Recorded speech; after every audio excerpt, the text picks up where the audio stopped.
But I will just make a parenthesis and explain what is a student strike. It can look very stupid, but there is a lot of misunderstanding, I think. A strike is not a student strike is not a series of protests. I had the chance to discuss with students from the rest of Canada who thought that a strike was that you do a protest every day. No, a strike, in fact, is a strike. So students don't go to their courses anymore. And a student strike is not a boycott. So this decision of not going to class is not taken individually, it's taken collectively in the General Assembly. And if the vote is negative, well,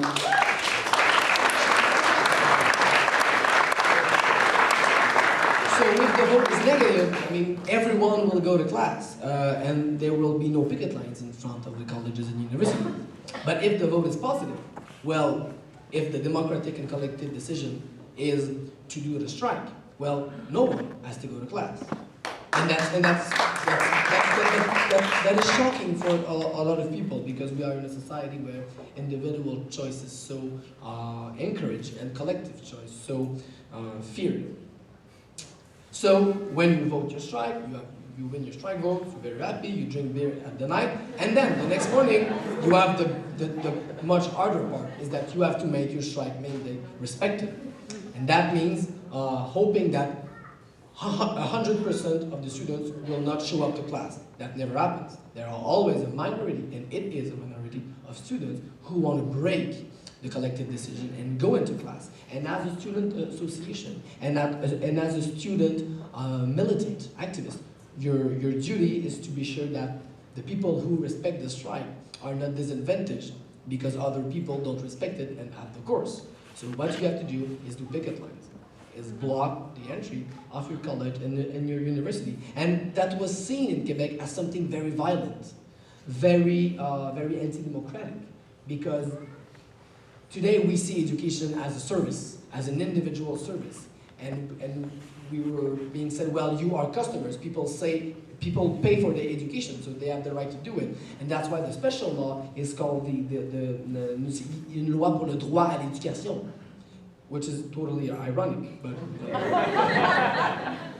so you have to make sure your strike mandate is respected, and that's the moment where in your strike you will maybe have to be in confrontation with the police, and we all want not to go there. But what we have learned this spring, even if we did strike before, is that when you push power to its limit, he will send the force to break your decision.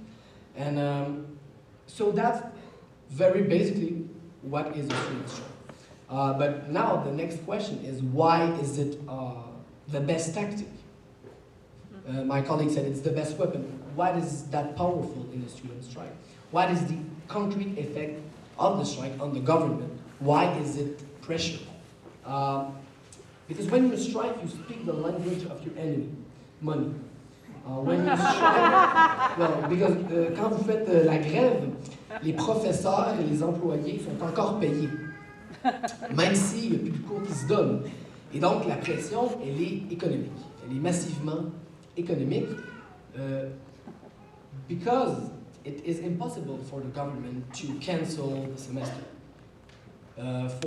Because if they would cancel the semester of half of the students of Quebec, I don't honestly know where they would put all that people the next semester. They would have to build universities. And that's exactly the power of the strike. You paralyze the system, and then something has to move. Because if your strike is long enough, in theory, and we have learned this year that theory is not always what happens, but in theory, the government is supposed to say, okay, if I want to have play for the students in September, I have to do something.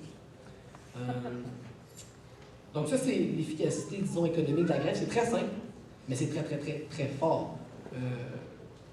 Pour vous donner une idée, à la fin de la grève de 2005, parce qu'on n'a pas encore les chiffres de cette année, parce que la grève n'est pas encore terminée, à la fin de la grève de 2005, une journée de grève coûtait $1 million au gouvernement du Québec.